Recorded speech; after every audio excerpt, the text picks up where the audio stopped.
Hopefully. That's right. Okay, here's part 2 of the letter Kuf, Psalm 119. So we look at Psalms, we're going to look at the first 8 words, which is the first word of each verse. The first one is Kuf, Resh, ALEF-TAV, Yod. Karate. Kuf, Resh, Aleph would be the word, and Tav, Yod, the suffix. So Tav, Yod is typically translated as I have, which is a past tense regard, or I will, which is a future tense, which is kind of a kuf concept of this is the kuf thing. But on the past tense, it's like, wait a minute, I've passed by and here's the trail. So it's kind of both against. Just so you know, the tav yod suffix is translated both ways. And I've seen, you read perhaps in the Stone's Tanakh, the Jewish translation, and it says, I will have done this, or I will do this. And then you look at the King James and it says, I already did it. It's like, well, which is? So what I'm saying is that even the professional translators don't agree.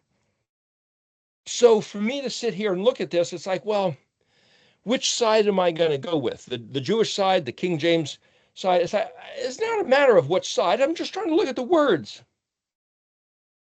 Kuf resh is the word for cool, the temperature. Something feels chill, cold. There's a word that means something gets ice cold and becomes solidified. But I can look at yod kuf resh.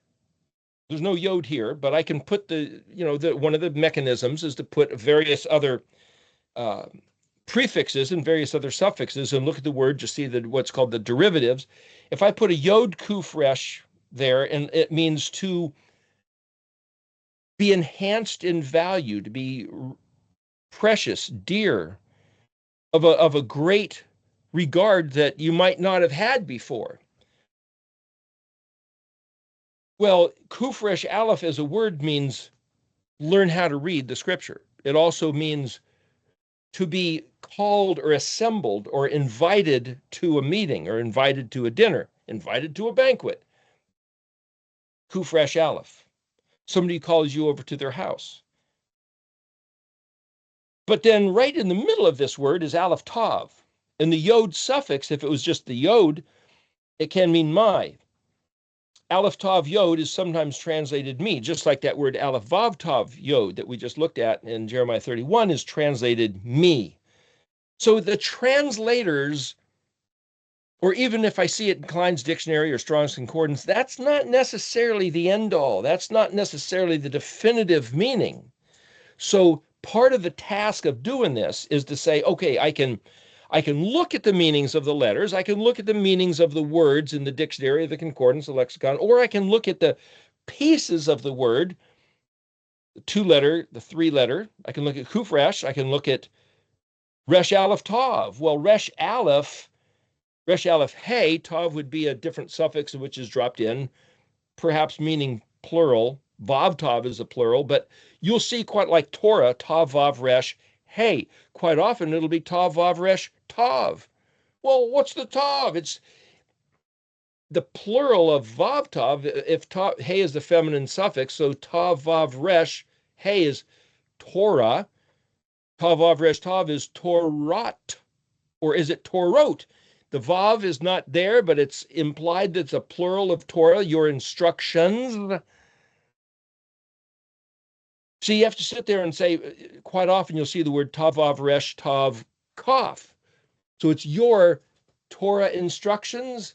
So when you see that word, you just got to know the Tav at the end of the word could have been a Hey, could have been a Tav. But then you got the Kaf, so it's yours. So it's just like, what do you do with that? It's like neither the Hey nor the Tav changes the Tav Vav Resh. But if you look at Tav Vav Resh, it means it's pronounced tour, T-O-U-R in English, which is to go on tour, which is to go about in a circuit and look, investigate, spy, reconnoiter, go on a vacation and sightsee. It's all that same thing. So what I'm saying is that when you have a tav near the end of a word, it's kind of the same thing. It's It's like a plural of the hey suffix. It's just, so I could read this, I have learned to read, I will learn to read. But because it's ALEF-TAV, I could say, well, I will, who's speaking here? David? But ALEF-TAV Yod, if that's me, if Yahweh's speaking, well, then it's regarding him. But here David's speaking. So again, when I look at this word, I have to just contemplate all the different possibilities and ponder it. Navigate, meditate. Hey, Gimel, hey, navigate, ponder, phonetic, steering wheel, helm, rudder, the spelling of words. That's just the process. You look at the word and you just stare at that word. And it's like precious, dear, rare, of great value. Kufresh, Yod Kufresh. What is ALEF-TAV? ALEF-TAV Yod, my ALEF-TAV. Me, Resh Aleph Hey, being put on exhibition in learning how to read. Who's me? Well, that's YHUH. YHUH, the one who claims to be ALEF-TAV, is Resh Aleph Hey, put on exhibition as I Kufresh Aleph learn to read. As I, my Yod suffix, learn how to read, I'm seeing YHUH, the one who claims to be ALEF-TAV, which is the first and last of all the other 20 letters, allowing himself to be perceived. Resh Aleph Hey. Resh Aleph Hey means to see, but it's also he allowed himself to be seen, was put on exhibition, was given the ability to perceive and understand and grok it. That's all in that first word. And I didn't even know that. So that's Yod Kufresh, to be enhanced in value, to be of great, great treasure. I can see ALEF-TAV. But because that word starts with the kuf, there's something in the wake of learning. So in other words, learning to read is not the end of the matter. It's the beginning of the next phase of the matter. There's something in the wake of the ship of sailing through the water that there's something following me learning how to read. And then I can read the rest of that verse, which we'll get to in a minute. But let me jump up to the next verse. It's Kufresh ALEF-TAV Yod Kaf. Well, that's essentially the same word. Kufresh ALEF-TAV. Kufresh ALEF-TAV. But the first word in 145 just has the Yod suffix. That means my. And here it is Yod and then Kaf, which is you. So what does that mean? Well, again, I can look at the dictionary or I can look at a translation, and you'll find, again, this is a legal matter. Any publisher has to change a certain percentage, whether it's 10% or 25% or whatever the number is. In the world of law and publishing, the publisher has to change, be different than anybody else for a certain percentage of what you read in order to have publishing copyright without plagiarizing or stealing somebody else's stuff. So regardless of what this word means, I will have learned how to read. I will learn how to read. I will learn how to perceive ALEF-TAV within the exhibition as I learn to read. Kufresh Aleph can also mean to call an assembly. So I could just sit there and say, you have called an assembly. Because that's the kaf suffix, which means you. And the tav yod is kind of have, that's past tense. Kufresh Aleph can mean learn how to read, but it also can mean to call an assembly, or you have appointed a time. So it means to call an assembly, to have a time appointed for the assembly, to learn how to read. But see, you don't necessarily have to invoke the other meanings of the word. If you have half a dozen meanings of the word, just pick one and plug that into your definition, your translation. So for me to sit there and say, well, this is the official translation, King James translator said, or NIV translators, or Stone's Tanakh translators, and it's like, it doesn't matter what they say. I'm sitting here contemplating and pondering the fact that YHUH gave us something to read, because that's where he hid himself. in his words. And that's not only where he hid Chet Yod Dalet himself as a riddle almost kind of tucked away in there, but he will put himself on exhibition. Resh ALEF-TAV Yod. You have put yourself on exhibition and called those who would learn to read that they will find it to be a treasure of great value. Kuf. Again, that's at the heart of this study. The next word, Kuf Dalet Mem Tav Yod. Verse 147, the first word. Kuf Dalet Mem means before, in front, priority, advanced, anticipated, gone to meet, confronted, preceded. It's the word east, where the sun rises, like the sun on the horizon. It rises in the east, so that's at the very beginning. That's in front of, that's the beginning of the day. Primordial, well, that's ancient. That's like the word paleo. Ancient. Prefix, first letter, first word. First state. To promote, well, that's like aliyah. That's like to rise up to the highest possibility, progression, forecourt. So if you have a forward player in basketball, the guy whose job is to be at the front of the basket, everybody else is maybe spread out around in the court, but the guy whose job is to be down there right in front, that's the forward position. Playing volleyball right at the net, playing tennis, the front player, the back player, that's the forward position. If you're a pioneer, you get there first, you blaze the trail, you set up the homestead, you do the surveying, find out where's what. That's all Kuf Dalet Mem. But the fact that Kuf Dalet Mem also means this is the first state where things are primitive and you might say ideal or untainted, unconfounded. There's not a word here, but there's a similar word, which is Ayin Tav Yod Kuf Atik. I did a video a couple years ago called Toys in the Attic. It's a play off of Aerosmith's song, Toys in the Attic, spelled Ayin Tav Kuf. And it basically means to shunt something forward, to translate, to take the best of the past, vintage, antique, the things that are most valuable, most treasured.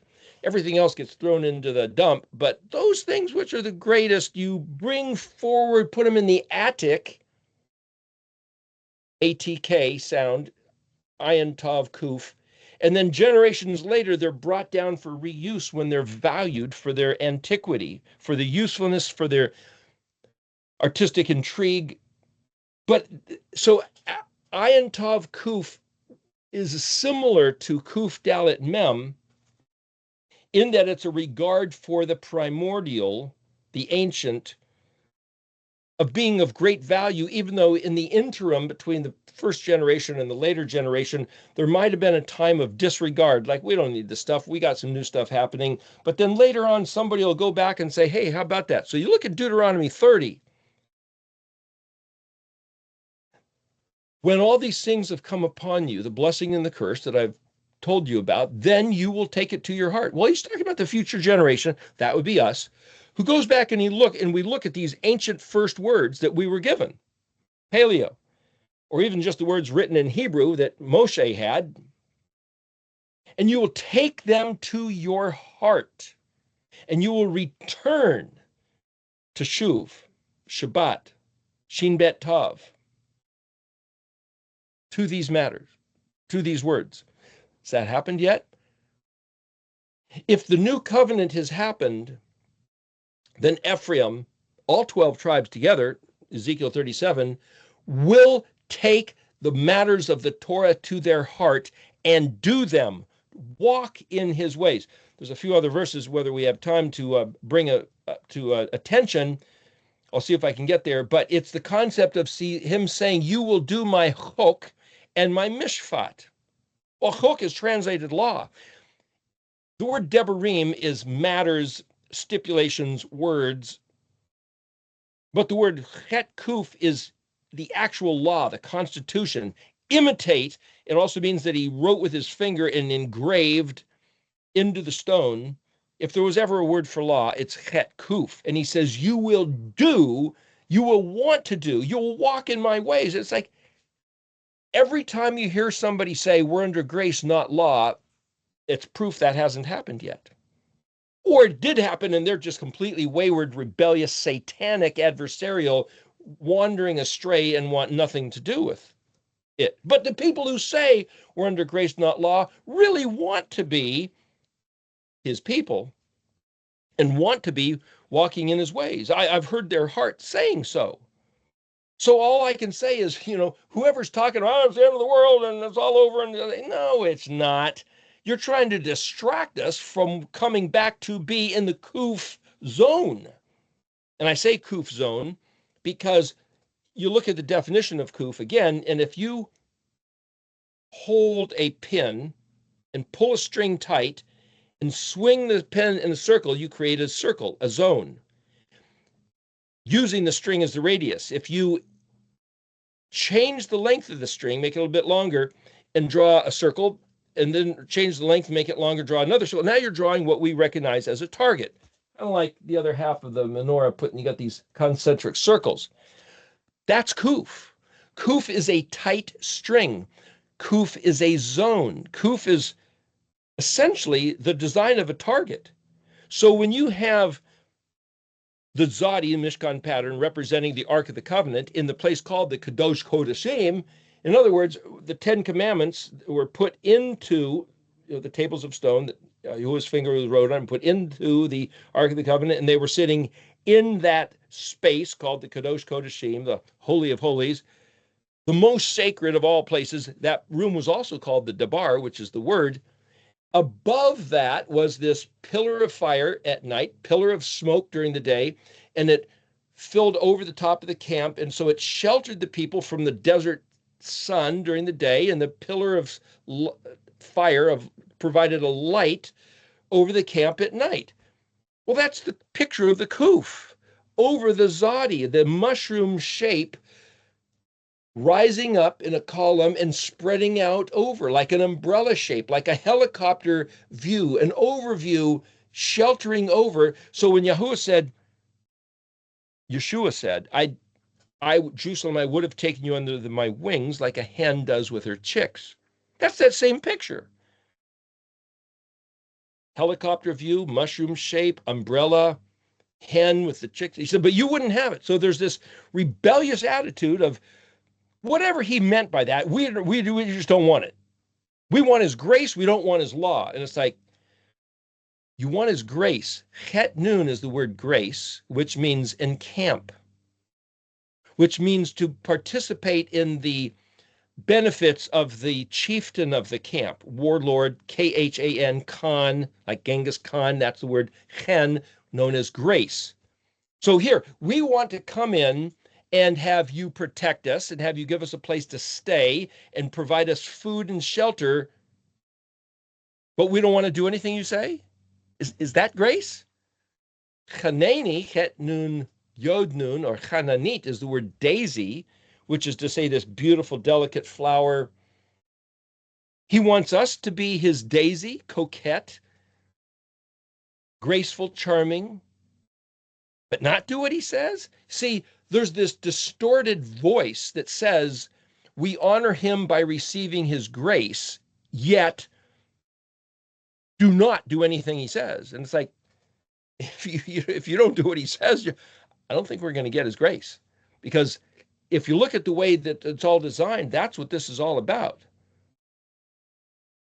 From the beginning, he said to Abraham, because you listened to my voice and did this thing, then this is the covenant I'll make with you and your children. And as we talked about a couple of weeks ago, but they must listen to my voice.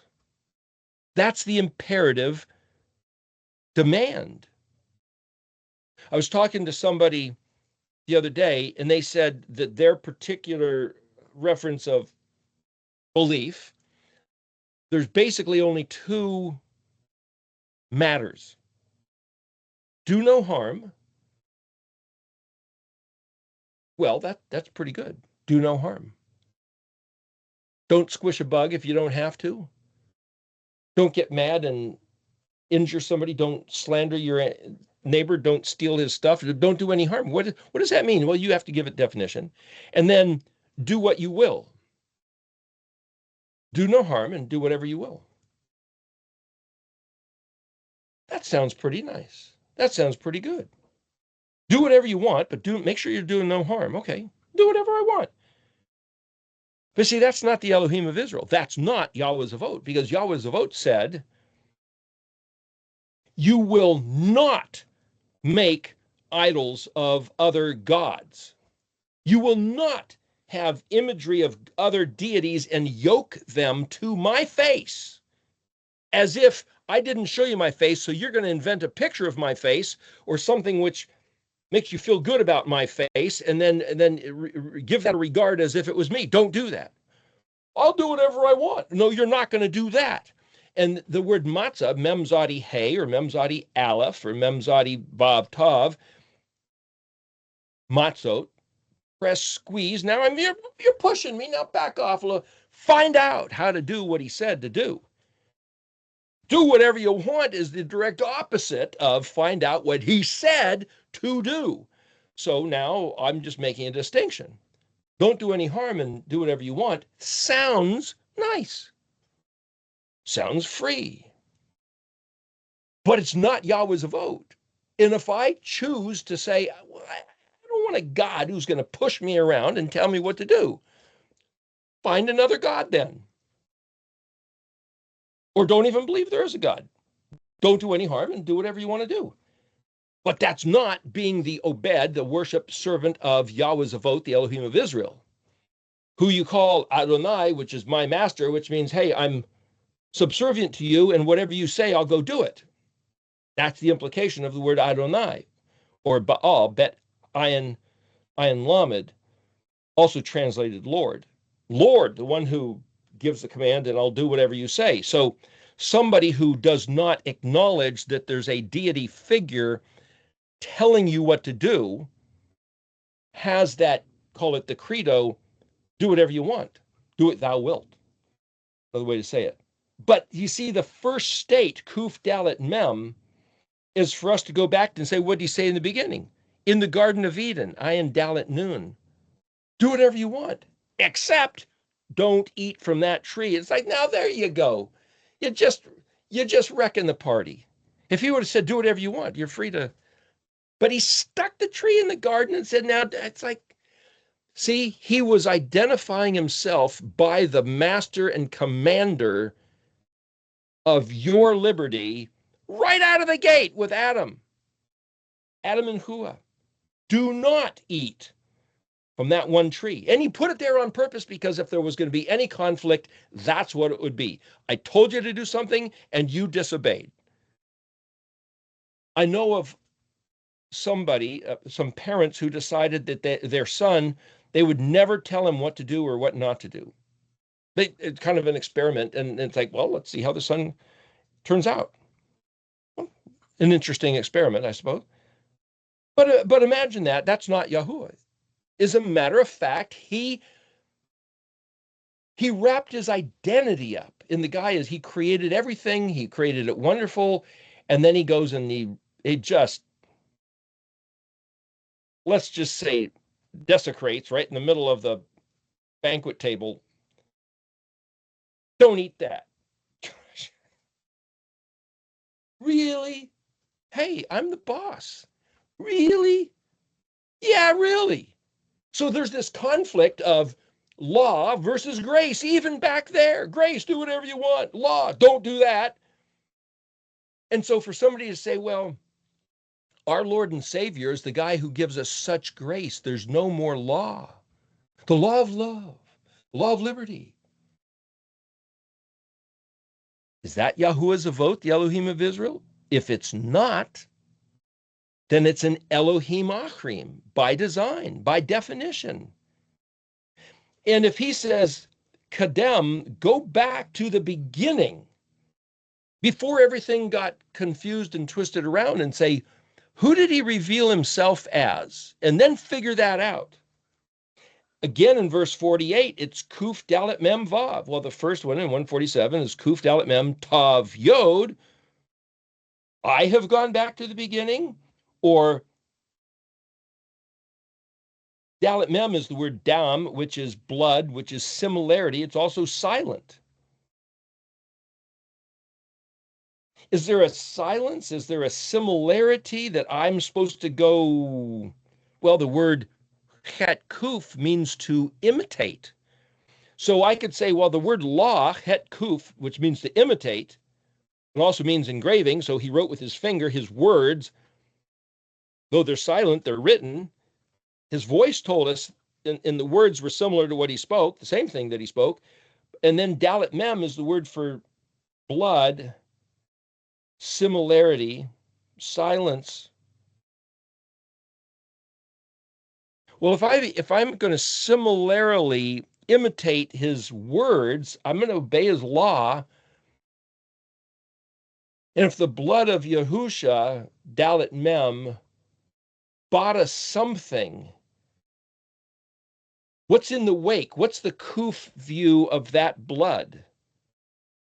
That we who were aliens and strangers because of our attitude, not knowing him, not recognizing him, and inheriting bad understanding, could come back to knowing the truth of who he is and what he said and what it means to be his people. That's my take on the matter. Going back to the beginning, going back to the forecourt, the forward position. In both these verses, 147, 148, talk about that. Verse 149 is Kufav Lamed Yod. Well, Kul, Kafav Lamed means voice. So Kufav Lamed Yod is my voice. So when Yahweh said, you're not listening to my voice, he says, you need to hear Kuli, Koli. Here it says Kuli Shema, which is like hear my voice, which is a plea of David saying, would you please hear my voice? We'll get to that in a few minutes. But get on to 150, Kuf Resh Bet Vav. Kuf Resh Bet means to come near, approach. It's the inward part. It's to offer a sacrifice, which is to say, this is now my heart being expressed. My innermost heart is drawing near as close to you as possible. But it's also battle, match, game, or dance. It's a synonym in that case as the word lachem, which is the word for bread.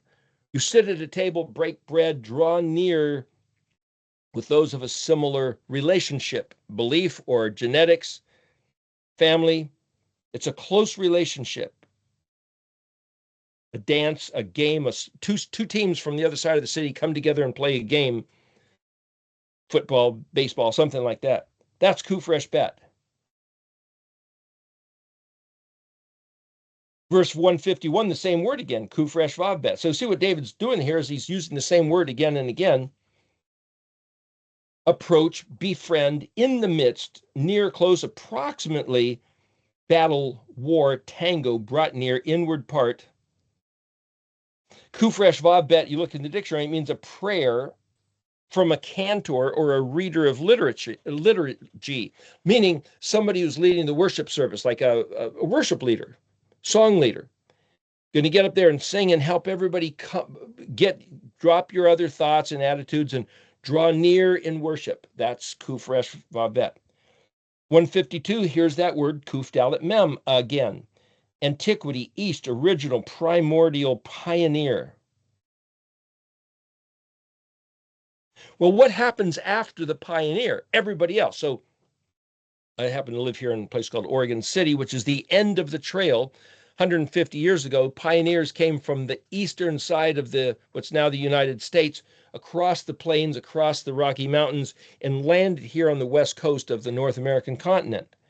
And this particular town, this spot right 2 miles down the road, is a place they called the end of the trail. This was it. This was the location, the official end of the trail. There's a waterfall, there's a river, and the people would stop there, and then there'd be like a store or a place to repair your wagons or to take a break, take a breather before you said, oh, now where do I go? Well, now you venture out. This was the hub. Now you go out like spokes on a wheel to go find a place to call your own and to start farming.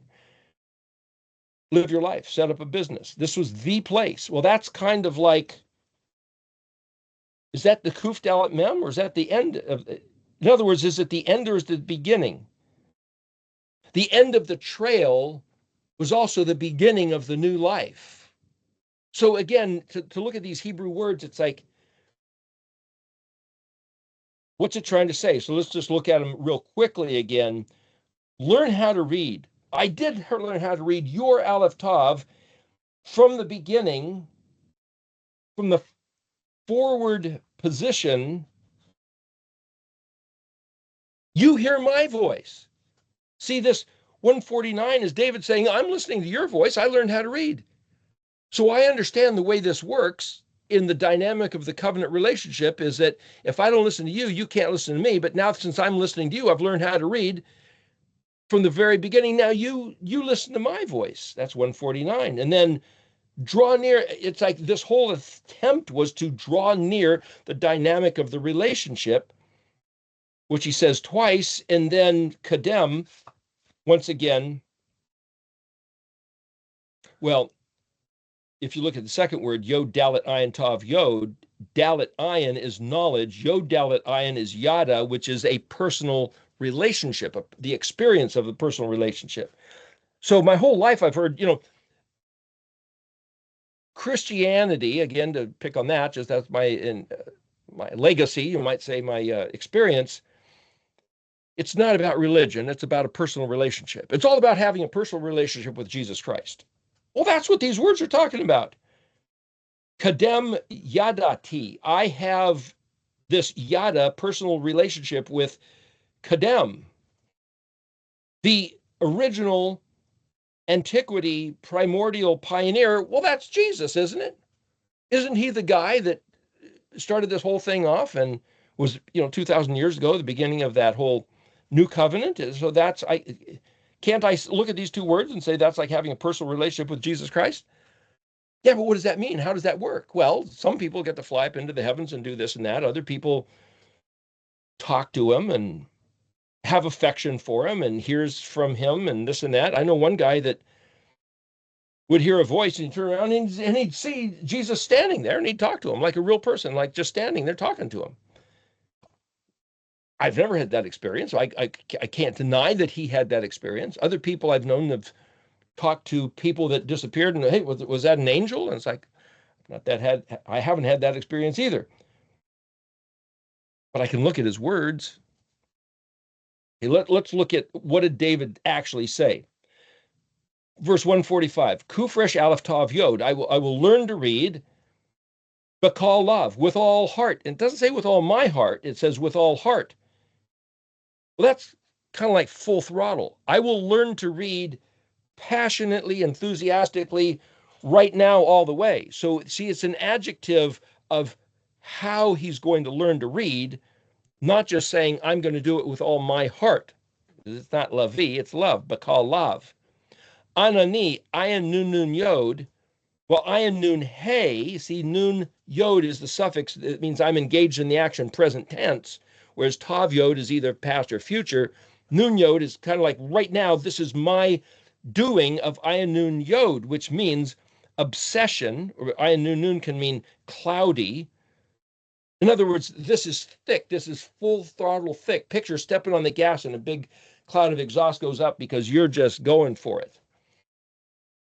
My occupation, task, response, to sing about with interest. Ayin nun yod nun, matter, subject, actuality, relevance. Ayin nun vav hey, fruitfulness or the burden that I'm humbled by because I've taken it on. So to sit there and say, regardless of what anybody else is doing, I'm going to learn how to read full throttle. This is going to be my thing. This is the last thing I do with my life, breathing air on the face of the earth, this is it. I'm going out with this. Yahuwah chokika. Yahweh, your law, what you commanded, what you told me to imitate, your engravings, Yahweh's stuff, het kuf, Aleph Zadi Resh Hey, Aleph Zadi Resh like Azor, Atzara, like the Azor Islands, a place of a treasury out in the middle of the Atlantic. It means Aleph Zadi Vav Resh means hidden or latent. Now, Zadi Resh, that's the word for like Mitzrayim, that's the word for trouble and oppression, distress, rival wife. So there's two ways to read this. I will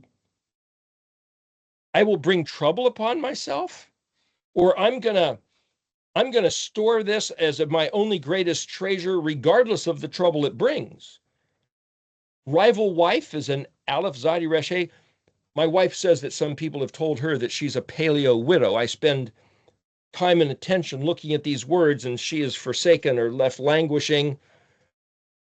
To whatever degree that's her reality or somebody else's reality projected onto her, it's kind of what this says. It's like, if I'm going to get in trouble for something, let it be for this. If I'm going to get in trouble for something in the garden, let it be, Yahweh said something and I disregarded it. Yahweh said, don't eat, and I ate it. That's, the word for, I think the word is tav, aleph, nun, hey, or something. It's the word that means fig. It also means excuse. It also means pretext for a conflict. So Yahuwah put in the garden a tree that said, don't eat it. And then they made fig leaf aprons for themselves and hid their shame, their embarrassment, because they knew they were guilty of something. It's like, oh, what do we do now? It's like, let's hide behind the fig. Let's offer an excuse. It's all in the meaning of the word fig. If there's going to be a trouble somewhere, if I'm going to be guilty of not paying attention to something I'm supposed to be paying attention to, better it was because I have ayin nun yoded Yahuwah's chet kuf that I aleph zadi resh hey store up as a treasure, because I'm trying to learn how to read. I don't believe I'm forsaking. That's somebody else's assessment, but that's whatever. You're going to find reprimand no matter where, no matter what you're doing. But that's verse 145. David's saying, if I'm going to get in trouble for something, it's going to be because I'm learning to read what Yahweh said. Verse 146. Again, I'm going to learn to read your ALEF-TAV, you hidden within the ALEF-TAV, ALEF-TAV Yod, Kaf suffix. The next word, Hey Vav Shin Yod Ayin Nun Yod. Well, Shin Ayin Shah, Ayin is actually the letter O, but that's the word for salvation. It's Shasha is delight. So I could read this as Nun Yod suffix, I am delighted about salvation. I'm learning to read your ALEF-TAV about my salvation. Shin Yod as a word is the word for gift. So the saving of me, my delightful gift, Shin Ayin, to take delight, smooth, or to paste over one's eyes and be blind. Wait a minute, why is Ayin is an eyeball? Why is Shin Ayin to be saved, to be delighted, but also blind? It reminds me of some lyrics of a song, Blinded by the Light, or something. It's like, maybe I'm blind to everything else. Shin Yod Het is the word to smear over or plaster over, which is also the word Mashiach, which is also the word conversation and communication. That's Shin Het or Shin Yod Het. So what I'm saying is that this word Shin Ayin is to be saved, is to be delighted, but it's also to make oneself blind, to learning to read and making myself blind to other matters. I'm going to learn to read instead of being entertained by your typical movies and internet and sporting events that other,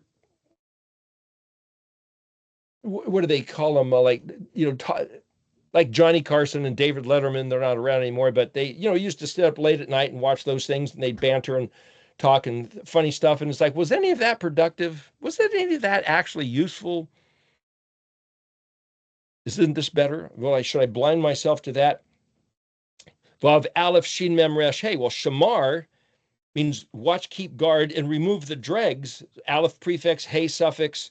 I will do this thing of It's like raking the leaves, sweeping the stacks, removing the dregs. I will somehow learn how to read and get rid of all the clutter of the stuff that really isn't true. Bad translations, meaningless doctrines associated with what you said. How will I know exactly what you said? Ayin Dalet Tav Yod Kaf, the last word here. Ayin Dalet is witness or testimony. Tav Yod, well, that means I will testify, or Kaf suffix meaning you. I will be your testimony. I will be the one who bears witness of what you said, that you would save me, because that's what I learned to read, and I'm going to guard what you said, and I'm going to clarify and purify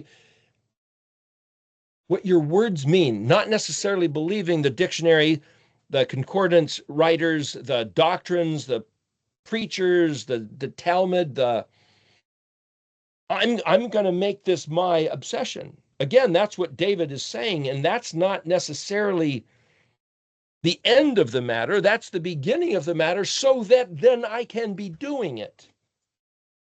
Learning to read is just a step along the path. 147, Kuf Dalet Mem Tav Yod. I have gone to the ancient. I've gone out first. I have taken this on as a pioneering effort. So David isn't necessarily listening to what Samuel or Moshe said, though he's reading what that was about, but David was taking this on as his effort that nobody else has done before. Bet nun pei shin. Bet is in the condition of nephesh is my soul. But nephesh is also rest, recreation, refresh, breathe, aspire, desire, expand, extend, soul, mind, will, desire, breath of life, self, animation, enlivened, the concept of the state of mind. So he's not saying, my soul, east, my soul is from the east. Yeah, but the words are east or ancient or primordial. Nephesh, that's the word soul, but it doesn't necessarily mean soul. If it means aspiration, desire, breath of life, and animation, enlivened, he's saying something about, there's something about a primordial forest that's undeveloped, that's going back to the beginning, like the Garden of Eden, back in the original state before the corruption, and saying there's a life there. There's an expanse of breath in that place. That if I can find it and get there. So that's where you can go in contemplating Yahuwah's words. Next word, Vav, Aleph, Shin, Vav, Ayin. Hey, well, that's Shin. The other word we looked at a moment ago was Shin, Yod, Ayin. This is Shin, Vav, Ayin, which is a cry for help. But Aleph, Shin, Vav, Ayin, or Shin, Ayin is a nobleman. Well, a nobleman is somebody that you cry for help for or from. If you're desperate and you need a savior, you need some rescue, you need somebody to help you and give you a hand, whoever, whatever, even if it's a bum, takes on the role of the nobleman if that's the one coming to the rescue. So David is describing this place of his soul finding a breath of life, of animation, but then there's this phrase, I will cry for help. Next word, lamed, dalet, bet, resh, kaf. So lamed, prefix, kaf, suffix, according to, kaf, suffix, what you said, debar. According to your word. I'm going to cry for help. I'm going to look in your word. And then the last word, yod, het, lamed, tav, yod. Well, yod, het, lamed means wait, hope, or long for. So it's a direct synonym with kufav. But het lamed, where you get the word challah bread, means weak or sick, but it also means sweet or pleasant. And again, this tav yod suffix, I will or I have waited, I have hoped. So putting this all together is, as the first order of business, priority matter, my regard, kuf dalet mem, for my soul, or a soul should, anybody's soul. People are here to help those in need. As you said, I will do so, and thus expect the benefit as you said. So the weak that which is weak or sick is made sweet or pleasant at your word. And I'm going to hope and I'm going to long for it. And I'm going to say, if I'm in need of something, I'm going to look to your words as the nobleman. I'm not going to look to the government. I'm not going to look to, hey, to my friend, although that's a possibility. You help those that you're near. I'm going to look to your words to be that which I see as my rescuer. So again, this is not just learn the language for the sake of learning Hebrew or learning a foreign language, or you could learn it for that, but this is like, I'm desperately looking for that which will save my circumstances, my sanity, my eternal status. If I believe again, going back to my own life, the Christian doctrine of ask Jesus into your heart and you have eternal life. Okay, done deal. That's pretty easy. What's it going to cost me? Just asking him. Okay, I ask him into my heart. Now I have eternal life. Are you saved? Yes. Are you born again? Yes. Really? What about those people who say, Lord, Lord, we believed in you, we trusted in you, we did your stuff, and yet he says, I never knew you. Are they saved and born again? What about the elect, that only the elect are saved, and the elect can't do anything about being saved because they're elect? Of course they're going to be saved because he knows the future from the past. And if you're not one of the elect, you can hope and dream and believe all you want, and you're just not going to be the elect and you're not going to be saved. That's a Calvinist view of predestination. But somebody else I've heard say, well, you're not really saved until you hear that phrase, well done, good and faithful servant, enter in the joy of your Lord that would have been prepared for you. You go, oh, finally, I made it. Whoo, I'm in there. Thank you. Other than that, you're standing there going, I hope. It's like, no, you're supposed to have the assurance of salvation. And it's like, what's the assurance of salvation? Yahweh said in Psalm 91 that we talked about a couple of weeks ago, I will show them my salvation because they know my name. Well, what's his name? Jesus. Jesus is his name.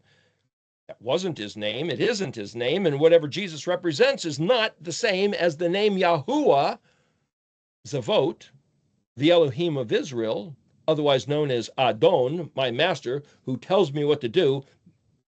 Mem Zadi Vav Tav Mitzvot, commands that I, as his worshipful servant Obed, need to do as his people, which is the dynamic of the relationship that he wants to have with his people. That relationship of Obed regarding the voice of Adon is not the same type of relationship that Jesus has with his bride of Christ, who just has some nice relationship. And I'm not demeaning that. I'm saying that everybody has a personal relationship that I have no business sticking my nose into and say, well, what's your relationship like? I don't know what other people's relationship is like. Going on to 148, the same beginning word is kadem, kadmo, forward. Dalet mem is likeness. So like the ancient, here's the word ayini. Ayin, like the name of the letter ayin, the word ayin means a spring or a deep well that comes up to the surface, but it also is my eye. I weigh, measure, balance, determine, examine, scrutinize, exact, precise, carefully. Well, that's a lot of effort. That's a personal effort of intense scrutiny for detail regarding something about the ancient original. The next word, Aleph, Shin, Mem, Resh, Vav, Tav, Shamarot. Vav, Tav is plural. Shamar is a verb action of watch, keep, guard. How do you get a plural in the verb action? If you see in the dictionary, Shin, Mem, Resh, same word with a Yod, Mem. So Vav, Tav is the feminine suffix. Yod, Mem is the masculine suffix. And Shin, Mem, Resh, Yod, Mem means dregs or sediment. Well, the act of shemar-ing is to remove the dregs. So the shemar-im are the things you remove. Remove the sludge. Well, what are shemarot? Is that like saying, I've got to remove the dregs of the false doctrines, the false beliefs, the false hopes, the false identifying of who is Yahweh and what did he say, because the things I'm supposed to shamar are the things he said to do. Therefore, I have to ayin his debar and his hook for myself so that I can be about the business of shamar-ing, so that when he says, well done, good and faithful servant, well done doing what? Shema-ing and shamar-ing. The next word here is lamed shin yod het. According to shin yod het, that's the word that if you put mem shin yod het, it's ma-shiach. This is la-shiach, but shiach means communication and conversation. So mem is to, if it's Mashiach, it's to make it of substance. Lamed is for the sake of regarding. But Shin Het or Shin Yod Het can also be a swimming pool. Or they'll say a gully by the side of the road fills up with water that you swim in, or that you put your face down in and you study. So there's the same word that means to swim or to put your head down and to be engrossed in. It's another synonym with kuf dalet, kud, the back of the head, because you're focusing, or ayin nun hey, which is to say oppressed and burdened and you're weighed down and you're looking. So again, I'm trying to show you the pictures, like say in the beginning, if you could see these words as pictures, what would they look like? And quite often the spelling of the word is describing a posture or some type of event. And if you could say, I'm going to swim in a pool of the conversation, of the communication, the habitat of the letters is the pool of the conversation, which is the place where the words abide. Then he says, bet aleph mem resh tav kaf, bet in the condition of tav kaf, you all, you plural, or there, aleph mem resh, to speak. In the condition of what you oath, so the tav could be the past tense, the things that you said, the conversation, according to the things you said. I'm now reading the sentence backwards. I will shamar, I will guard and keep, and I will get rid of all the debris, get the leaves out of the pool, get the bugs out. So when I'm swimming in this pool, I'm not, you might want to filter the water if there's been kids in that pool. I'm going to weigh, measure, ayin, the original stuff to find the likeness of what you said. Well, wait a minute. What this means is, this is just what I mentioned last week. If I start looking at the doctrine, if I say, do no harm and now do whatever you want, it's like, well, that sounds pretty good. That's nothing wrong with that. That sounds like a great thing to believe.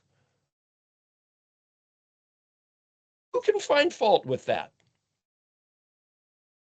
If I quoted a doctrine, we're under his grace, not his law. Nobody can do the law. We can all receive his grace. Well, darn right. That sounds like a good religious relationship.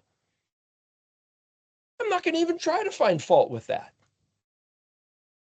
And I can sit here and make a list. I could invent 100 other statements that I think sound beautiful and wonderful and would be a good religion.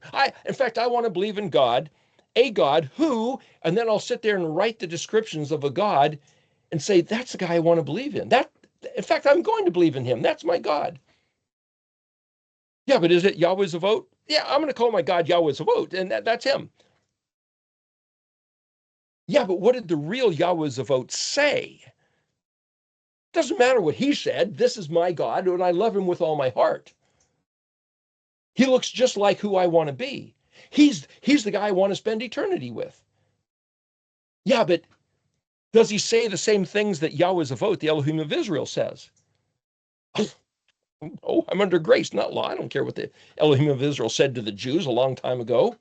But this verse, 148, is saying, I'm going to evaluate from a long time ago exactly what he said, and according to that conversation, as if that was a swimming pool, I'm going to find the condition and refine it to the most pure that I can reckon with. Hey, that's like this study. So rather than evaluate or study the process of doctrines for themselves the doctrines of, or the philosophies of present belief, look at what Yahweh said. Compare the issue to that, what he said. The pool, the sheik, Shin Yod Het, is what did YHUH say and what did he mean? And discard everything else that is unlike what he said. So if the person says, do whatever you want. Whoa, Yahweh said, yeah, you can do whatever you want, but you're in big trouble if you don't do what I said. If you change what I've said, if you add to or take away, you're out. You're not my people. He said, don't eat pig. Hey, we can have chicken sausage at the pancake breakfast at the church on Saturday morning workday where we're come to tend the church grounds. Did that, been there. He said, don't work on the Sabbath day. We're going to change the Sabbath day and make it Sunday. We won't work tomorrow. You've changed his instruction. You eat what he said not to eat. You work when he said not to work. He said the seventh day was holy, and you're going to change it and declare or follow suit with those who did declare that the first day is holy instead of specifically altering the day. And you're going to say that your God reigns and you love your God.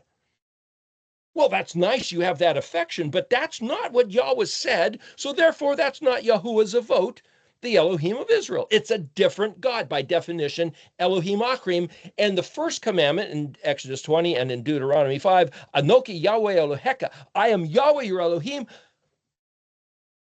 I just took you out of Egypt. You will do not allow or cause there to be by your own hand, lo, lamed aleph, ye, yod hey. Don't put your hand to causing to reveal, yod hey, Elohim Achrim al paneh. Connected, ayin lamed, to my face. Elohim Achrim. Achar can mean future, next, strange. It's kufav, it's future. ALEF-Het is the word brother. Reem, like that first word we looked at, Aleph Resh Yod Mem, Reem, great. Well, a great ennobled brother. Ach is also, Achar is white, like white-haired nobleman. Ever see a picture of Yeshua with white hair and eyes like fire? Looks just like one of us, like our brother, and yet he's our God. And it's like, isn't that an image of an Elohim Achar, an ennobled brother who's aggrandized, and we have pictures of him? In fact, that is the face of our God. And he said, Lo yehi laka Elohim Achrim al paneh, yoked to or in conjunction with a representation of my face. Don't do it. Of course we're going to do it. Orthodox icons in every church. Pictures of Jesus all over the internet on near-death experiences and on people's walls. And he said, don't do it. Well, Yahweh said, don't do it. But Jesus gives us his Holy Spirit that facilitates us doing it. Is it the same guy? Verse 149, Koli Shema. I'm listening to your voice, so you hear my voice. Kaf, Het, Samet, Dalet, Kaf. Now, this is an interesting verse. Kaf, Het, Samet, Dalet, Kaf. Kaf prefix means like, Kaf suffix means your. Chesed, like your chesed, Yahweh, like your mishpat. Kaf, Mem, Shin, Pei, Tet, Kaf. Chayini, Het, Yod, Nun, Yod. Well, Het, Yod is life. Chayini, then, I am living. I live. The word Het, Yod, Nun, raw, active, revived, refreshed, quickened, recovered. This is where the vitality of life is. But this is a very interesting phrasing. Ka chesed ka, Yahweh, ka mishpat ka. But see, that doesn't make any sense. Like your kindness, like your mishpat. I live. Like your kindness, like, doesn't make any sense.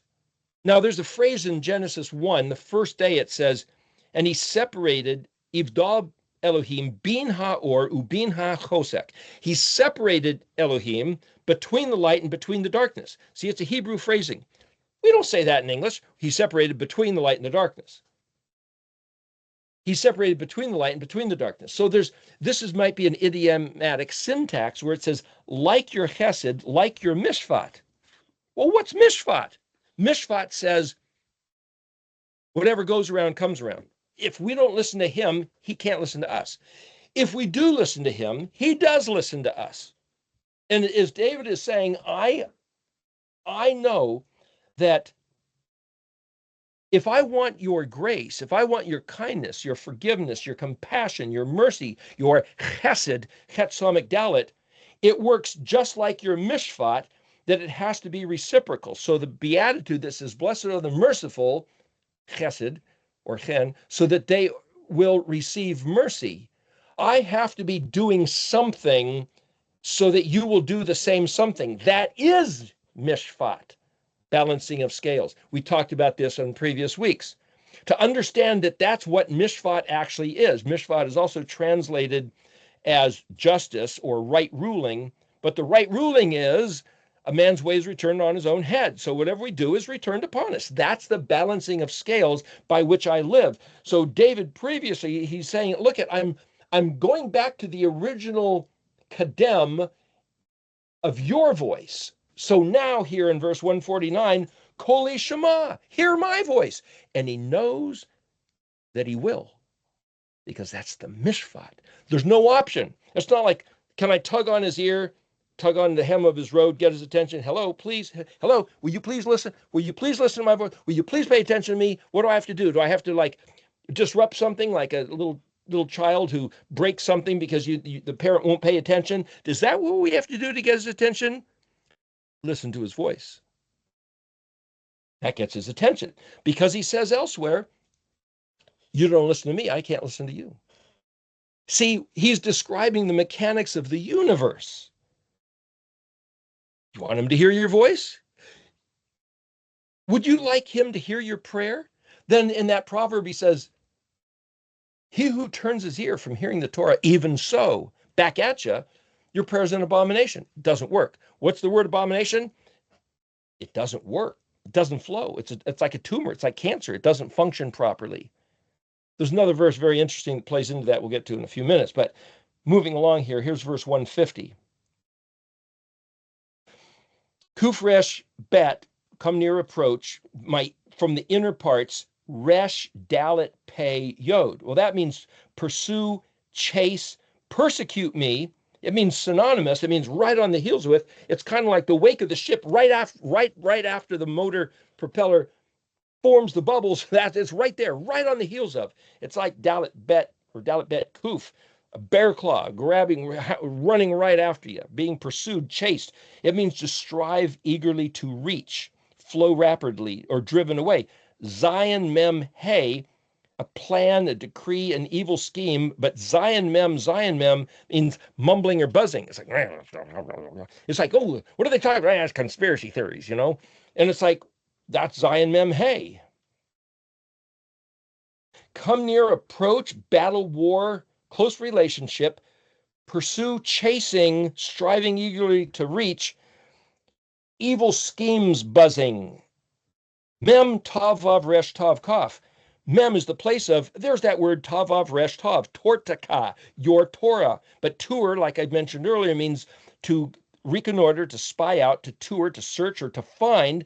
Synonym with mem zadi aleph, or mem zadi vav tav. Mem tet yod resh, a derivative word of tet vav resh, means permissive. Permissive. In your Torah, mem is the place of, being part of, or away from your timing, cyclic turn of epoch or era. Tav vav resh has to do with the timing of turning, your turn in the queue. It's now this era, this dispensation. Now there's another one. Now there's another one. It's like, what's happening right now? For everything, there's a time. There's a season. Time for planting, time for reaping, time for loving, a time for hating. Ecclesiastes, right? Talked about that. A tour of duty. It's almost like the constellations, the houses of the stars of a certain time, ruling with a certain thing going on. Matortka can mean that. Resh, last word, resh het Kuf Vav. Well, Resh Het Kuf Rachak, far away, put off, removed, remote, extended, delayed, improbable, retired, dismissed, keep away, distance, dimension. Go back and look at this again. Coming near, approaching, persecuting me, evil plans, but there's a time, put off, remove, there's a time that I could turn around and read this other way. The close relationship that I'm striving eagerly to reach. Mumbling buzz, that could be like unintelligible speech. And I know if I go search out this language, I'll find the truth in there that at a certain time, like the end of the 2,730-year curse, 2010, thank you, is the time that it was, you said, Yahweh, that you were going to hide your face from your people, that you would stay away, that you would not listen to their voice until the time of everything that was mishpat was accomplished. And then you'd make yourself available. If your people would recant, which is what we were reading there in Jeremiah 31, where Ephraim said, what have I done? And he slaps his thigh in anguish and says, what a fool I have been. Draw me back and I will come back. He says, listen, you need to pull me. And Yahweh said, what? Is that Ephraim I'm thinking of? Whenever I think of him, my heart grows fonder and fonder. Ephraim, this is what you should do. Make signs and billboards for yourself. Conduct your heart on the way it should be walking and start the approach in my direction by returning to my words. Do what I said. And you know, that's exactly what he said to Cain. He said, sin's crouching at the door, but just do the right thing. You see, some people think that Cain was lizard spawn, that Eve was having a relationship with both Adam and the snake, and that maybe even Adam had a relationship with the snake. But the point is that Cain was a mixed seed. Half his genetics were the lizard or the snake or the reptile, whereas Abel was purely human, Adam. That's not necessarily the case, because Yahuwah didn't say, Cain, you scumbag, you're half full of mixed DNA. What he said was, Cain, you do what I said. You do what you're supposed to do, and everything will be fine. But instead of playing into that, Cain fostered the attitude which ended up in the killing of his brother. See, there's a different way to read things. And we hear voices saying, oh, this is what happened. Oh, maybe they did this. Maybe they did that. Maybe, oh, yeah. Oh, how do I know what they maybe did? What did Yahweh say? What about Esau? Why was Esau disregarded? Yeah, because Esau didn't care about his heritage, his inheritance, the promise of what was given to him through Abraham and Isaac and Jacob. Well, the lineage through Jacob, because it veered off with Esau, because Esau didn't care. To care about what from ancient days was given to the family as heritage, well, that's Kuf Mem.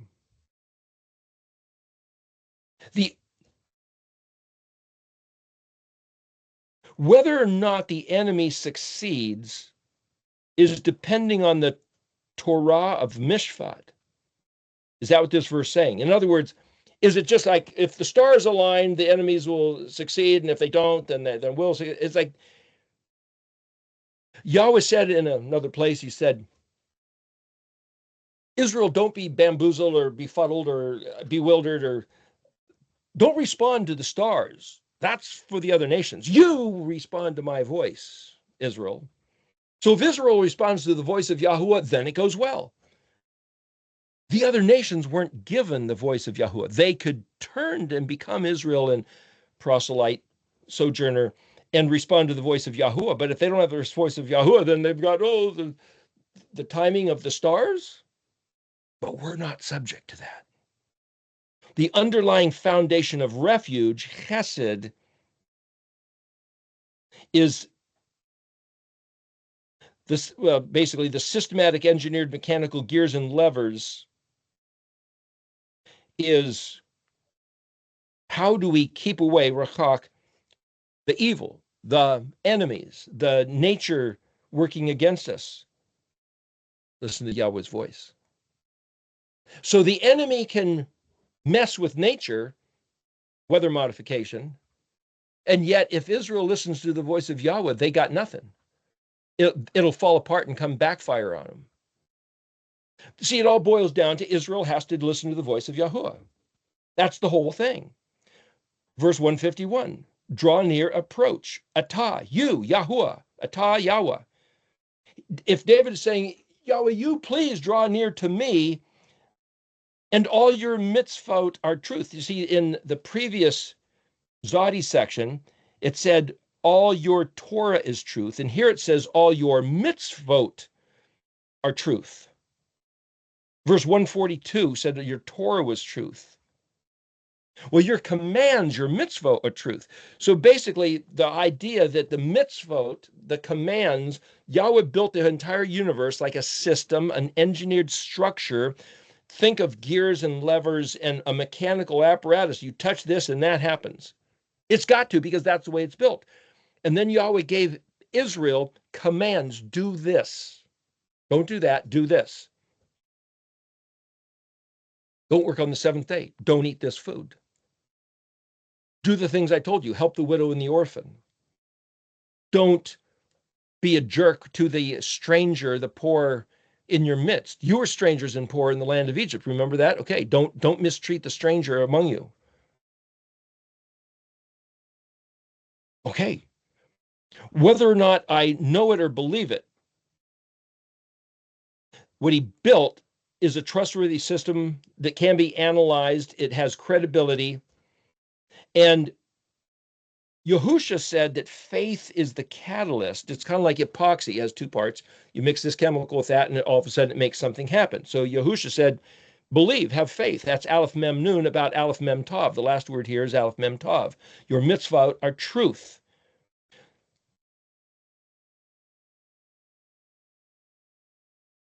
So there's this concept of quantum entanglement or a synchronous vibe, energy. Picture it done, and it makes it done.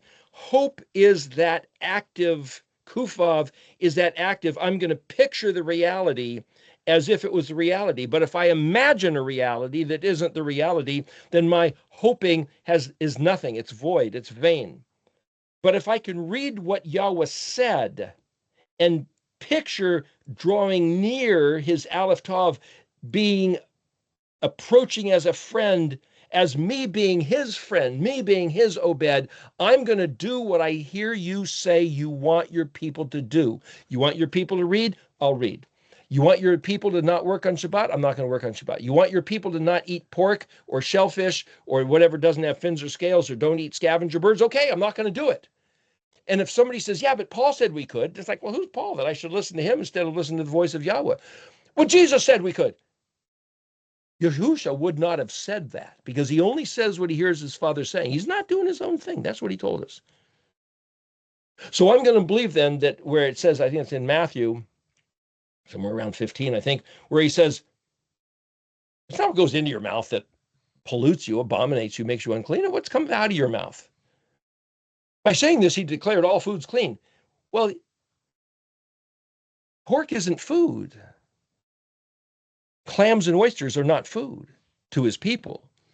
Roadkill isn't food, but he told his people, don't you eat what dies that you haven't killed intentionally, but you can sell it to the infidel. You can sell it to the goyim. You can sell it to somebody who doesn't care.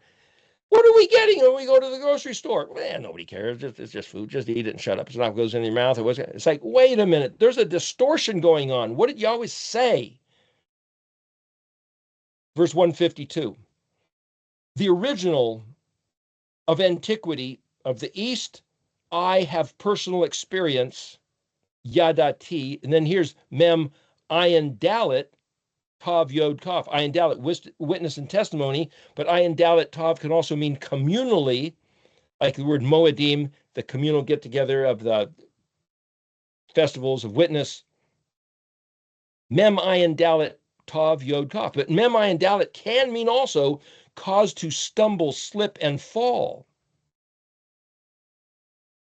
Tav yod kaf can be read as you testified, as you said. Mem prefix can mean the place of or away from. Ayin dalet hey, something removed, a progress in time.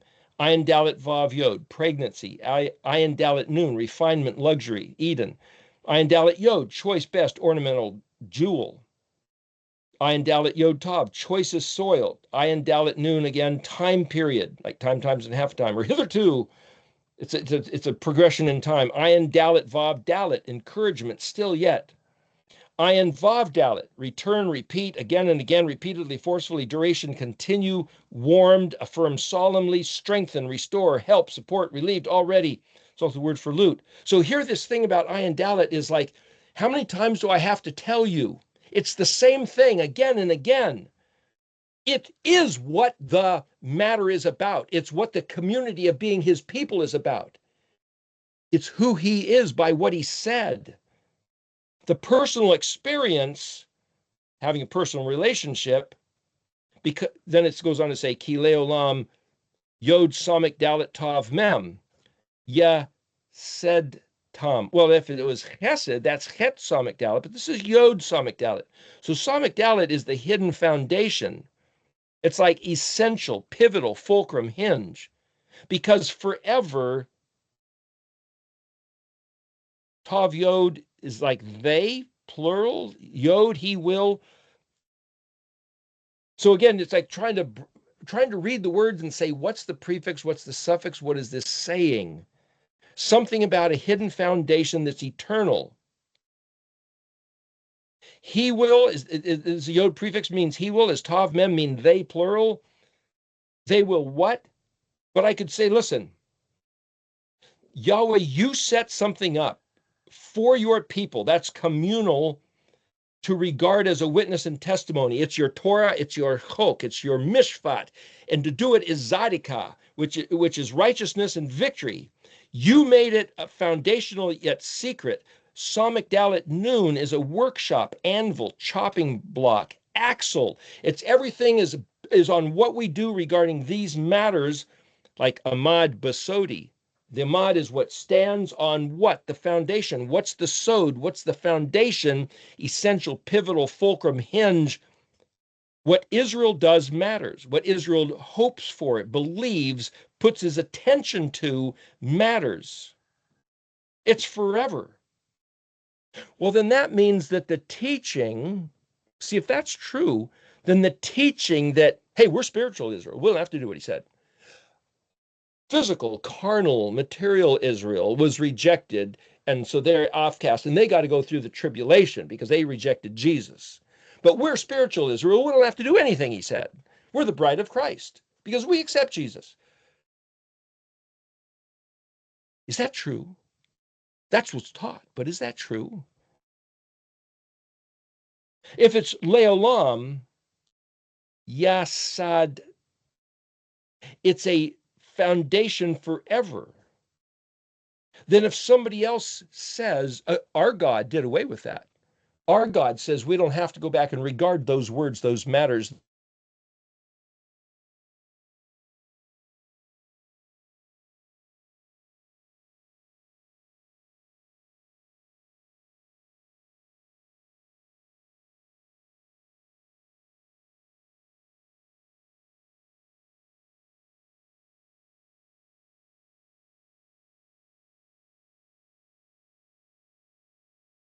Those.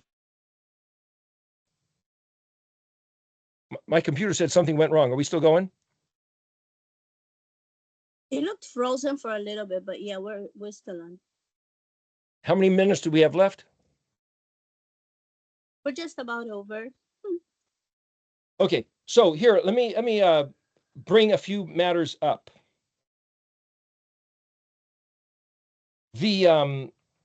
I'm just going to read off some places, and you'll have to look at them, I guess. I was going to try to go through some of these, but Jeremiah 30, verses 16 to 25.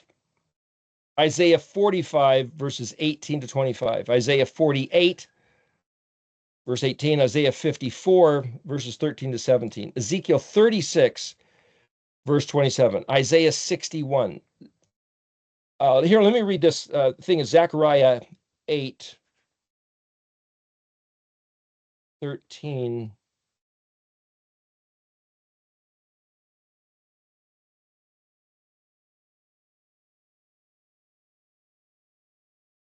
Starting verse 11 of Zechariah 8, but Yahweh speaking, but now, not as in earlier days, am I toward the remnant of this people. Remnant of the people that are surviving, could be us, in these later days. Nam Yahweh, Zavot, there he uses his name, Nam Yahweh, with Zavot added to it. Verse 12, for now the seed is of peace. The vine does give forth its fruit. The land gives forth its produce, and the heavens give forth their dew. So nature is cooperating. So whoever was messing with nature has lost their power, and Yahweh, who's the ruler and orchestrator and designer of nature, engineering the way things work in their season, it's functioning again. No more geoengineering, right? Verse 13, and it will happen, here's the kufu, that just as you, O house of Judah and house of Israel, both houses, had been a curse for the nations. Wherever it goes, now one of them damn Jews, come on, get out of our neighborhood. So I will save you, Shinayan, and you will be a blessing. You will be a blessing. Hey, one of them's moving into our neighborhood. Woohoo! Do not fear, and let your hands be strong.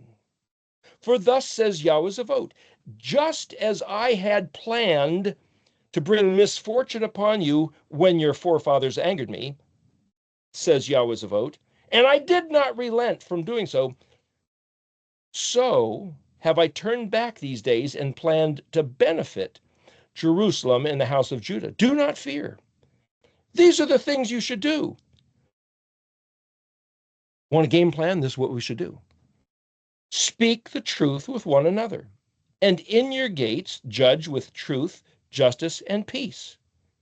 Do not think evil one toward another in your hearts, and do not love false oaths. For all these are what I hate, Nam Yahweh. And he goes on to say,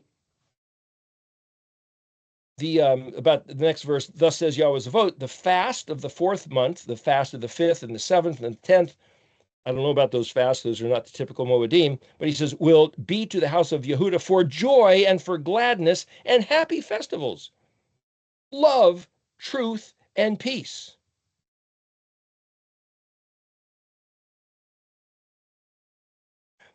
Verse 20, thus says Yahweh Zavot, it will yet be, here's the Kuf view, that the people will come as well as inhabitants of many cities. The dwellers of one city will say to those of the other, let us go and supplicate before Yahweh and seek out Yahweh Zavot. They will answer, I too will go. Many people and mighty nations will come to seek out Yahuwah Zavot in Jerusalem and to supplicate, to pray, to request, to worship before Yahuwah. Thus says Yahweh Zavot, in those days it'll happen that 10 men of all the different languages of the nations. So they say, well, that represents the lost tribes, 10 men, because the other 2 are in the south of Yehuda. 10 men of all the other languages will take hold of the corner of the garment of a Jewish man. What it actually says is of the kanaf, which is the wing. The wing is at the corner of the garment. Is it the zitzi? It doesn't say either one. But what they'll say is nalaka amkam ki shemanu Elohim amkam. Well, halakah is to walk. So put the noon instead of the hey, and you got nalaka. So it's just the same as halakah. Walking, amkam, ayin mem kaf mem is with you, ki, kaf yod, shemanu Elohim amkam. Well, shema is to hear, shemanu is we hear. We're listening. Elohim, Yahweh Zavot, Elohim of Israel, amkam, with you. Let us walk with you because We listen to the voice of Elohim just as you do. But it's translated, let us go with you, because we have heard that God is with you. They took the corner of the garment of a Jewish man. It says the kanaf of Ish Yehudi. Well, Ish Yehudi, that's a Jewish man. No, Ish is man, Yehudi, Yod, Hey Vav Dalet Yod. Hey Vav Dalet Hod, as in Hodu, Layua, Ki Tov, Ki Leu, Lam Chazdo. Hod is to give thanks, to give praise. Reverb, resonating, singing, thanking, praising, glorifying. It's also confession of sin. To say, hey, we were duped, but we're now listening to the voice of Yahuwah, just like you do, so let us go with you to Jerusalem and worship Yahweh's Avot, loving truth and peace. Has that happened yet? Are we doing that?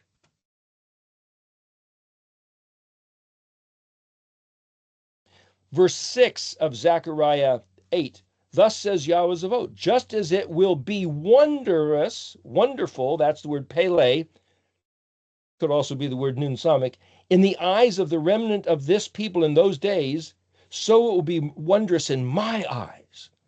Nam Yahweh's Avot. Verse 7, thus says Yahweh's Avot, behold, I am saving my people from the land of the east and from the land where the sun sets, the west. And I will bring them, and they will dwell within Jerusalem. They will be a people to me, and I will be Elohim to them in truth and in righteousness. The point is, Yahuwah has this vision of him being Elohim and his people doing what he said in truth and righteousness and peace. Have you read the headlines at all about what's going on in the Middle East? Is that what's happening in the land of Israel? Is that what could be considered what's happening now? I don't think so. Other verses to look at. Jeremiah 31, verses 23 to 28. Jeremiah 31, 14 to 16. Deuteronomy 30, verses 1 to 5. Ezekiel 43. We'll look at that here. Ezekiel 22, 26. Let's look at Ezekiel real quick before we run out of time. Ezekiel 22.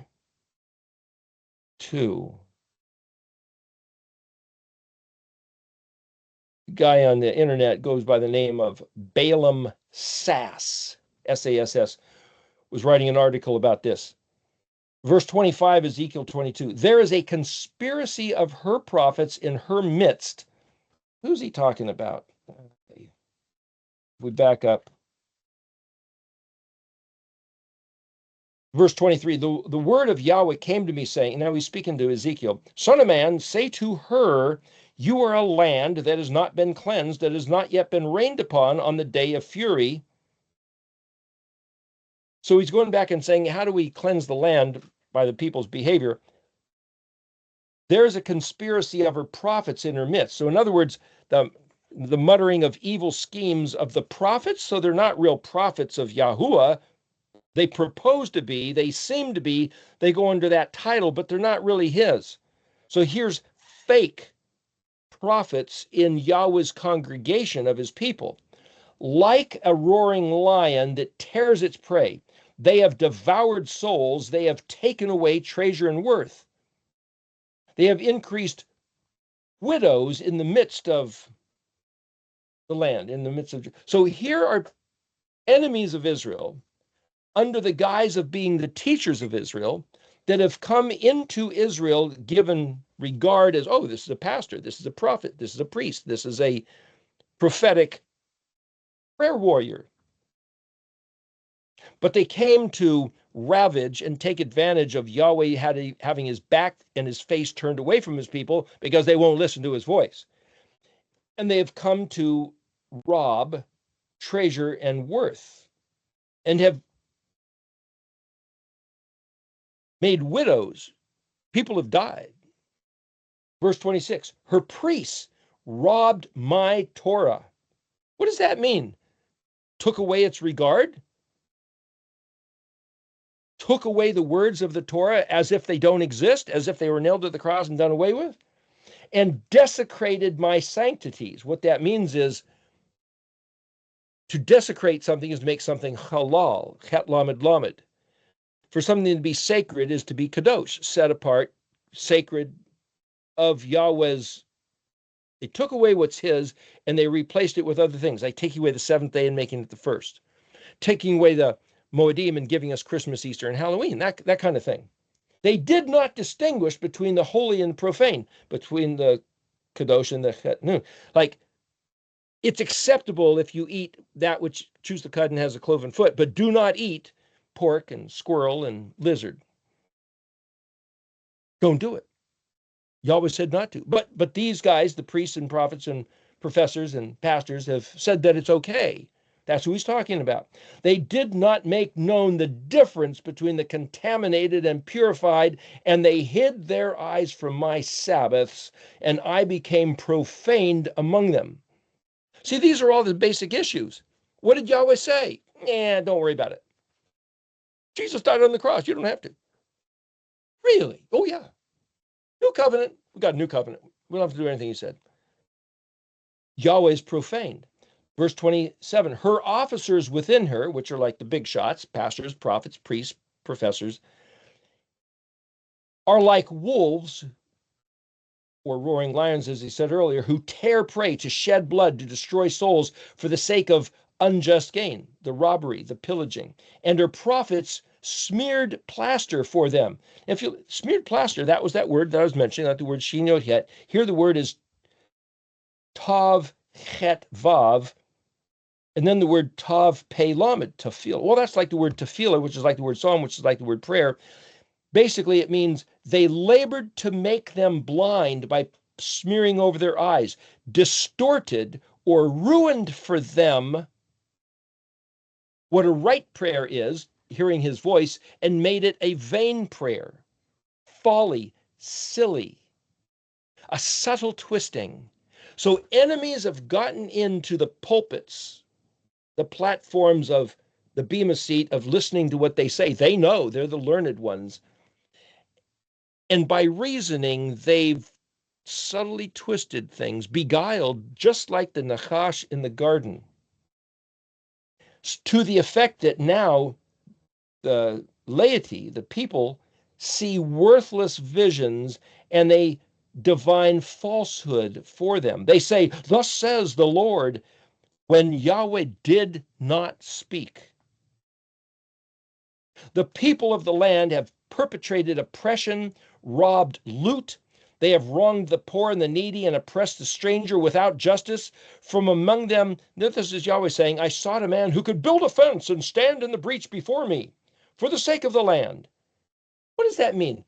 I sought for a man who could build a fence and stand in the breach. The breach of what? Before me, for the sake of the land, so it might not be destroyed. But I didn't find anyone, so I poured out my wrath over them, consumed them with the flame of my fury.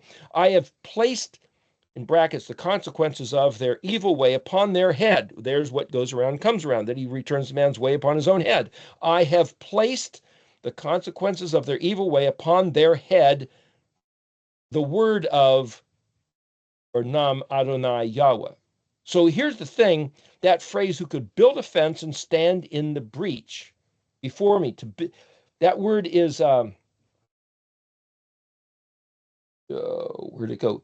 Gimel Dalet Resh hyphen Gimel Dalet Resh. Gadar. Build a fence? It means distinguish himself, to enclose, to give definition, or to restrain. In other words, how do you make it clear what something is? You put a fence around it, like the Mishkan, like the garden. You say, this is what this is, and that's that over there.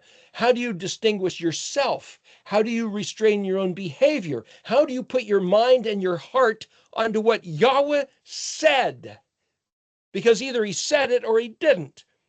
And Yahweh looked for somebody who would just designate, where's the truth? What did he say? What are we supposed to be doing? And he couldn't find anyone, so he just ravaged his land, just like the Garden of Eden, kicking him out, just like the flood, destroying the entire world except for Noah and his wife and his 3 sons and their wives. It says, Ba'ad ha'aretz, bet ayin dalit. Bet is in the condition of ayin, or witness, or testify. It's the interior, the heart of the essence. To stand in the breach, to stand, you look at Peresh Zadi, it means to stand against licentious rebellion without corruption. The only way to do that is to go back and look at Yahweh said and said, whatever he said, let's do it. And then to make road markers for yourself and to do it collectively, enthusiastically together. It's like, let's go back and do what Yahweh said. But if you go to the conspiracy of the prophets, and then you could say, well, this isn't today. This is like in the days of Ezekiel, somewhere around 500 BC. Isaiah about 600 BC, Jeremiah all around, Daniel, the same era, 500 BC, more or less. Now they're doing the same thing now. The ones who are supposedly telling us who is the God of the universe, who's Jesus Christ, who's your God? Look all through Isaiah, and he says, there is no other. Yahweh Zavot, the one and only. Look at Ezekiel 43, verse 10. You, son of man, there's Yahuwah speaking to Ezekiel, tell the house of Israel about the temple. About the temple. Verse 43, verse 10. Tell them about ALEF-TAV hyphenated with bet. Tell them about the temple. That's because they call the house the temple. It also could be palace. But bet yod tav, bet can mean taught, trained, and domesticated, to be of the house, to be of his house. It's a synonym with the word aleph. Aleph and bet, in this case, have the same definition, which means to be taught, trained, and domesticated. To be of the house, Israel. To be of the house of... And then it says, habet, ALEF-TAV habet, kalam, kaf lamed mem. Well, kaf lamed mem is where you might remember kalam, like calamity or calm. Everything stops, versus ayir, where everything's active. Let them be ashamed of their iniquities, their ayin vav nun. Well, see, ayin nun is cloud, or to be thick. Ayin nun hey is to respond and make it your concern. Ayin vav nun, or ayin vav nun, is iniquity. The only way to know what iniquity is to realize that we didn't do what he said. What he said was, learn how to read. What he said was, do what he said, which is righteousness, which is the Torah, which is the mitzvot, to be ashamed of their iniquities and calculate the design. It says in brackets, the temple's design. Calculate, mem dalet dalet. That's like index. That's like the mode. That's like the tailor-made, that's stretched to fit. In other words, what exactly is going on? What does it mean to be his people? What did he say, and what does he want us to do? Now, here's the Kuf view, verse 11. If they become ashamed of all that they have done, then, Ezekiel, make known to them the form of the temple and its design, its exits and entrances, all the building forms, all its laws, all its design, its teachings. Write all this down right in front of their eyes, like Jeremiah 31:21, so that they can safeguard its entire form and its rules and fulfill them. Verse 12, this is the teaching regarding the temple. Atop the mountain, Saviv, all around, shall be Kadosh Kodashim. This is the teaching regarding the temple. We've talked about that. That's another study. But the point is this. You can't be ashamed of what you've done until you realize that what we were taught, what we've learned, is not Yahweh, is not Yahusha, is not his Ruach, and it doesn't work that way. And we were yielded to a false kingdom, which is a kingdom of the adversary, the angel of light, not the kingdom of Yahweh Zavot, the Elohim of Israel. And once you realize that the way to find out what the kingdom of Yahweh is about doing what he said, then every teaching, If he said, Israel, you are my people, to be taught, trained, domesticated, to be of my house, keep Passover for the week, starting on the 14th day of the evening to have the Passover meal, and then for a week eat unleavened bread for the first month of the year, which will start in the fall around the time of the Abib, the springtime when the barley is ready to harvest. Do that. You're my people. Do it throughout all your generations forever. And then you have a voice that says, Jesus Christ is our Passover. Okay, what does that mean? That means we don't do the Passover, we don't regard the beginning of the year, and we will not listen to the command of what to eat and not to eat because it's sacred and profane regarding the unleavened bread, which also means find out what he said to do. Because Jesus Christ is our Passover, and he died because he did what he was supposed to. He said we don't have to do anything that we're supposed to. That's what that means. That's an Elohim Achrim. That's not Yahweh's a vote. What the heck? But this promise is kuf if, this is what we're supposed to do, become ashamed of everything that we have done. Then make known the form, the tabanit, the takonat, kafav nun.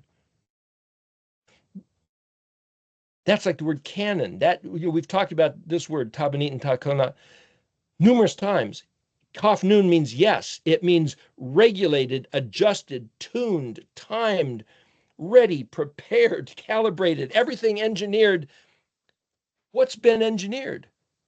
That when the people who want to be Yahweh's people listen to his voice and do what he says, the switches and levers, the mechanical control of the entire universe shifts to the blessing of Israel.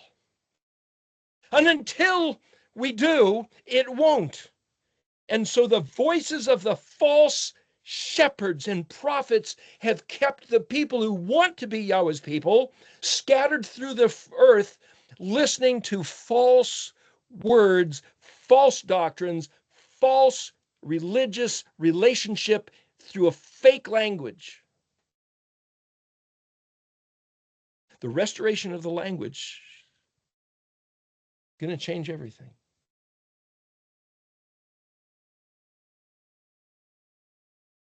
And then it's hidden in, tell them about the safeguard, its inform and its rules and fulfill its designs, its teachings.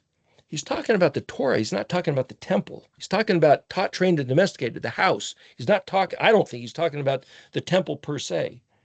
Anyway, this whole list of other verses to look at,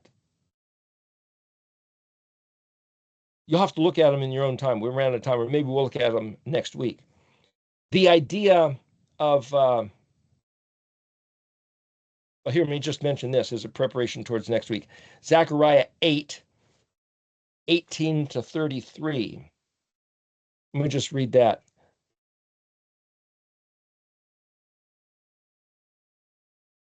Oh, I already read about that. Verse 18. Thus says Yahweh's vote, the fast of the 4th and the 5th and the 7th and the 10th will be to the house of Judah for joy and gladness and happy festivals, only love, truth, and peace. You see, if we come to terms of what he said and what will happen as the Kuf view after the language comes back, after Pezadi, and it's like, wow, here's this, YHUH rising from the dead, hung around for 40 days. What does that mean? That means after we get to the language back and we have a chance to restore being his people with his blessing, then there's this period of time being and doing what he said. It's not that, oh, that was the end of the world and we're out of here. And what does that look like? Verse 20. Thus says Yahweh's vote, it will yet be that people will come as well as the inhabitants of many cities. The dwellers of one will say to the other, come, let us go and supplicate before Yahweh and seek out Yahweh's vote. They will answer, I will go too. And we read about that where they take a hold of the camaraderie with Ish Yehudi, saying, let us go with you. Well, that's what a resh man frame of mind is.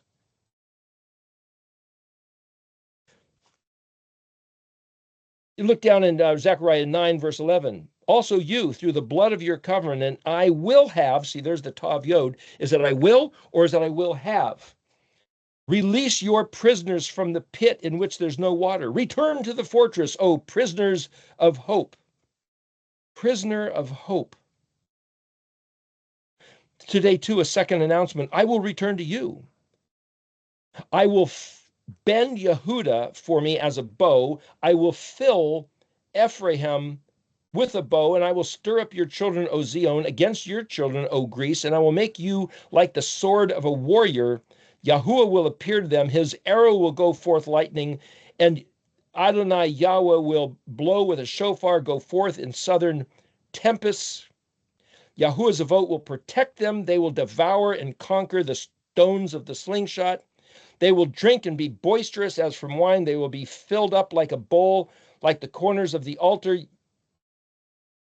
Verse 16, last verse of chapter 9 of Zechariah. Yahweh their Elohim will save his people like sheep on that day, for the stones of the crown, whatever that means, will be exalted on his land. How goodly and how beautiful will be the grain of young men and the wine that will make maidens sing. See, this is describing an era after the people coming back. My take on this is that we haven't seen that yet.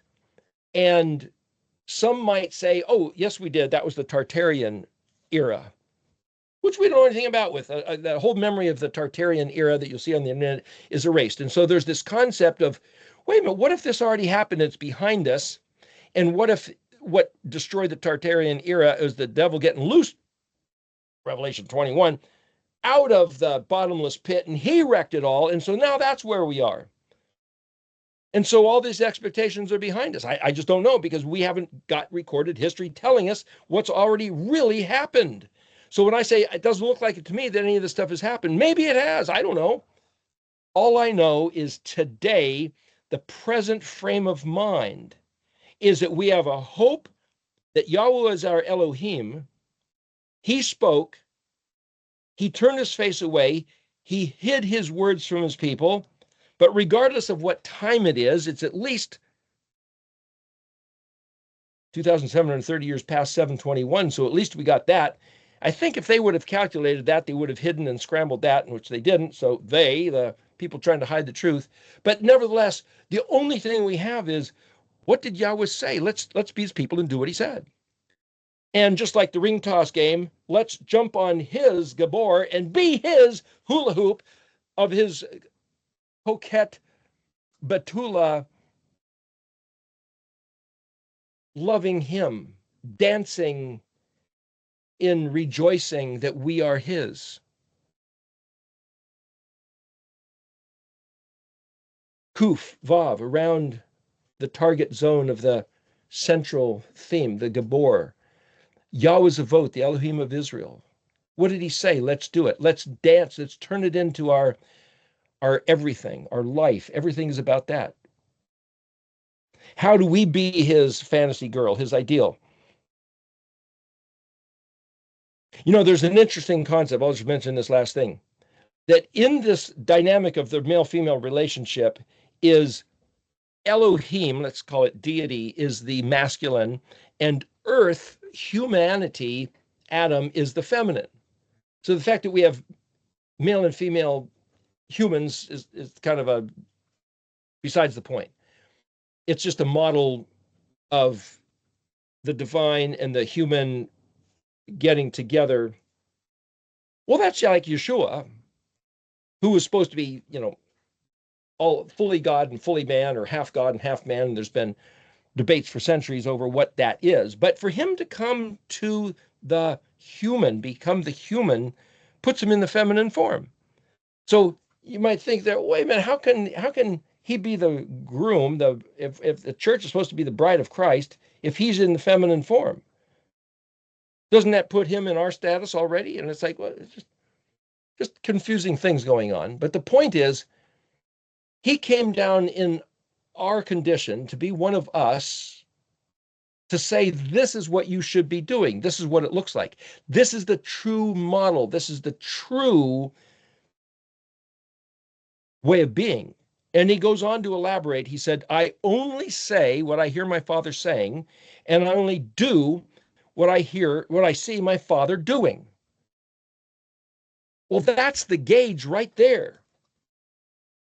Every doctrine, every tradition, every spin away from that is a wayward distortion, which is a shin tet tet, which is an apostate, deviant, meandering land of Nod, Nun Vav Dalet.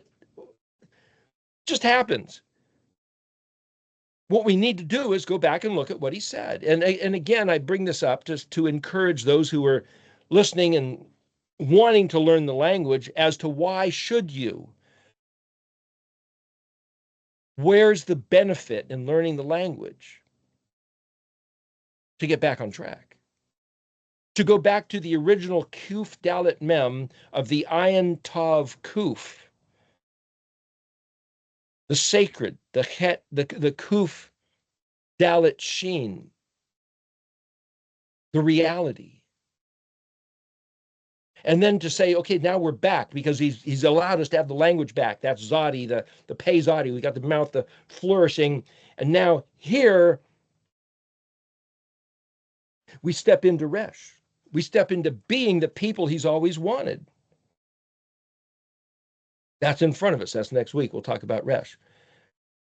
But see, that looks like right where we are on the eschatological map, the map of the history of the earth. We're right around Pei Zadi Kuf. And if that's true, that where we are, then what's in front of us is Resh Shin Tav. Kuf can also be seen as a sickle of harvesting, the shape of the curve and the line. You could, if you looked at a mouth of a jar being poured out and the liquid coming out, there's the circle in the line. The line is the liquid being poured out. That's like Aquarius, the water pourer constellation. Is it about the jug that's pouring? Is it about the water coming out? Is it about the action? Is it about the one who's doing the pouring? Is it for vengeance? Is it for blessing? Maybe it's all of that. But if that's the time where we are, that Aquarius thing, which they say, oh, the dawning of the age of Aquarius, gee, isn't that coincidental? Yeah, but what do we do about that? Do what he said. Resh, be his people. Be the people he's always wanted to have. Read what he says he wants and say, I'm going to do that. I'm just going to do what he said. And regardless of whether we got 1,000 years in front of us, 1,000 years behind us, or whether we got 10 minutes and we're going to have a heart attack and die, it doesn't matter. Do what he said right now. Have that be the zeal of your heart, his words written on your heart, and with all your heart, full throttle, learn this language and be his people. Make it so, Yahweh. We rejoice to be your people. Thank you for this time. Thank you for this aliveness, the Ayin Yod Resh of Ayin Resh Kaf, that we can see and put all these things in order and understand. Thank you for giving us the understanding of who you are, who we are, what's going on in the world, what's going on with world history, and the tactics of our enemy, whether it's the satanic, angelic, demonic, or whether it's just those guys that are not your people. Thank you that you are our champion, Gabor, our hero, and you're calling us to just dance around you with merriment and Sameach. Thank you, Yahweh. Thank you, Yahusha, for showing us the way and giving us the truth and holding that for us. It'll never be taken away, and we never have reason to be confused. Thank you for your Ruach, the Kadesh. Amen.